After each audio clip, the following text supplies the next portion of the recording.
Friends చూడండి, గమనించండి, బంతిపూలు అమ్ముతున్నారు బస్టాండ్లో మల్లాపూర్లో. రంగురంగుల బంతిపూలు అండి, ఎంత చక్కగా ముద్దొస్తున్నాయి. మరి ఈ రోజంతా బంతిపూల సందడి ఉంటుంది. మరి ఇంటి గుమ్మాలకు అందరితో మరి తోరణాలు కట్టుకుంటారు, అందంగా అలంకరిస్తారు. అదేవిధంగా మరి వ్యాపారస్తులు కూడా షాపులకు మరి అలంకరిస్తారు. లక్ష్మీదేవి కటాక్ష కోసం వారు బంతిపూలను తప్పనిసరిగా పడుతుంటారు. అన్న మీద ఏ ఊరే?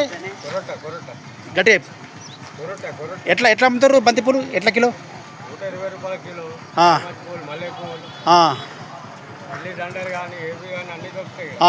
ఓకే ఓకే, సంతోషం. పూలు మంచిగా ఉన్నాయి, మంచిగా చాలా ఫ్రెష్గా ఉన్నాయి, ముద్దొస్తున్నాయి. ఎందుకంటే ఈరోజు సందడి ఎక్కువ బంతిపూలే ఉంటుంది. దీపావళి పండుగ అంటే బంతిపూల సందడి ఉంటుంది. చాలామంది కొంటారు, తీసుకెళ్తారు. లక్ష్మీదేవి కటాక్షం కోసం అందరూ తమ ఇంట్లో అలంకరించుకుంటారు. అన్న హ్యాపీ దీపావళి.